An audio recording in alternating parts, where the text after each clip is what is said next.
Well, welcome back again this week to Myths versus Facts. Just as the conspiratorial forces were at work in the North, the same condition beset the South. The forces that were involved included Young America and some of their offshoots, such as the Knights of the Golden Circle.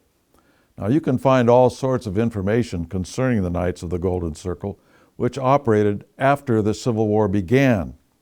But prior to the Civil War, the history of the Knights is lacking. Very hard to come by. It is very interesting that the man who started the Knights of the Golden Circle, George Binkley, as well as William Lloyd Garrison, the abolitionist leader, belonged to the secret Brotherhood of the Union led by George Lippard, one of the top 3 leaders of the Rosicrucians. Lippard was an active socialist, and the Brotherhood of the Union reflected this goal. George Binkley had formed at least 3 circles of the Brotherhood of the Union before he started the Knights of the Golden Circle. Some histories say he did not, but he actually did. To have formed Brotherhood circles under socialist leadership and suddenly switch to forming an entirely new organization, ostensibly opposed to the socialist agenda of the North, raises some interesting questions about Binkley's motivation. Keep in mind that the Knights of the Golden Circle and the Brotherhood of the Union were both secret societies. The Knights particularly had levels of degrees as other secret organizations, but it was not an organization where all were equal, and many prominent men in the South joined, some of them known to be involved in the Carbonari and Young America activities. In fact, John Wilkes Booth, the assassin of Lincoln, became a member of the Knights of the Golden Circle and recruited others into their ranks prior to the Civil War. The Knights proliferated too rapidly not to have been founded on an existing organization. An important clue is that the Knights had the same agenda as Young America, relative to the expansion of the United States into Latin America.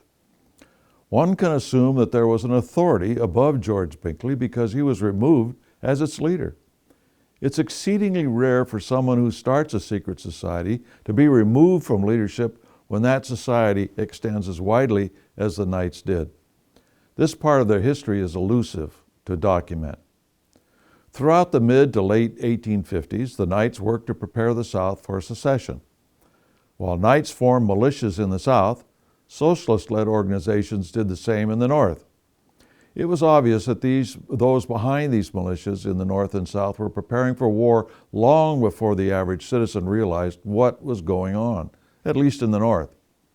While the average citizen in the North knew a gulf was forming between the North and South, they were, by and large, ignorant of the purpose of the militias being formed among such organizations as the German Turner organization. At the very beginning of the Civil War, the Knights militias went into the Confederate forces immediately after Fort Sumter, just as did the German Turners into the Union Army in the North. You see, neither side of the 2 regions had an army. The army was to be composed of the state militias, and many of the states did not want to call their militias up to fight other states. Therefore, in the beginning of secession, both sides relied on these private militias and were formed out of conspiratorial organizations. Another organization that had ties to the Knights of the Golden Circle was the Ku Klux Klan. There's more than a little evidence that the Ku Klux Klan was formed after the war on what was left of the Knights of the Golden Circle. For instance, General Nathan Bedford Forrest, the head of the KKK, worked with the Knights of the Golden Circle during the war. The KKK used many of the secret codes and signs of the Golden Circle. Also, the KKK proliferated too fast for it not to be based on an existing organization. Many men who held socialist positions were members of the KKK, such as Supreme Court Justice Hugo Black. So to sum up the KKK, its leadership adopted many of the socialist programs. However, their overt goals were racist. Members of Skull and Bones worked both sides of secession, not just the North. For instance, William Berry of Skull and Bones presided over the Mississippi Secession Convention. John Perkins Jr. of Skull and Bones served as the chairman of the Louisiana Secession Convention. The idea of secession was not new. Jefferson helped the Nicholas brothers in their plan for Kentucky secession, as we pointed out in earlier segments of this series. New England leaders during the period of the War of 1812 plotted secession. Even the Northern leaders held a Hartford Convention thinking about seceding from the South. Young America leaders in the South held a secession convention in January of 1850. It didn't go very far. We told you about some of the agitation in the North, but not all of it, that created a reaction in the South. This reaction was put to use by Young America and the Knights of the Golden Circle members to support secession among the people of the South by 1860. By 1858, for instance, sentiment for secession accelerated both in the South and the North.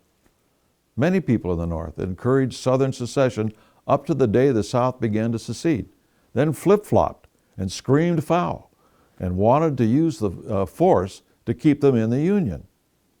Reaching out to one's arch enemy to dissolve the Union in the name of slavery would not seem to be what the abolitionists would do. By so doing, if successful, they would have dissolved the Union, but slavery would have kept going. If the abolition of slavery was the goal, then why reach out in this manner when the end result would not have been the elimination of slavery, but the dissolution of the United States? Logically, the goal had to be secession to get the war going.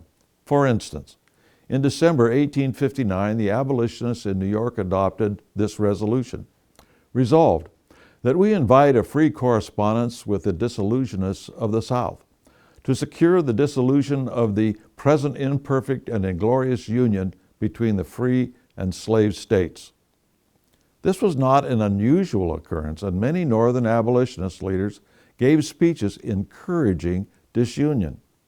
Now, for someone who thinks logically, this does not make sense on the surface, but it made perfect sense if the idea was to get a war started. There were concerned citizens and political movements that wanted to find a means to stop this juggernaut. In 1861, for instance, the New York Democratic Party called for a convention to be held January 31st, in Albany.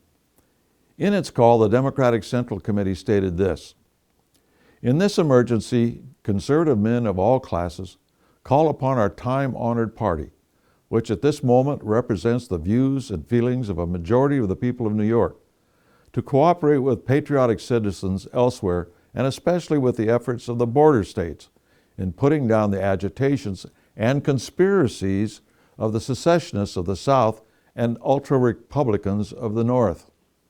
Note that they said conspiracies on both sides. Again, conspiracy was not a theory among early Americans. They understood that it was a natural byproduct in politics. Conspiracies always exist in politics, period.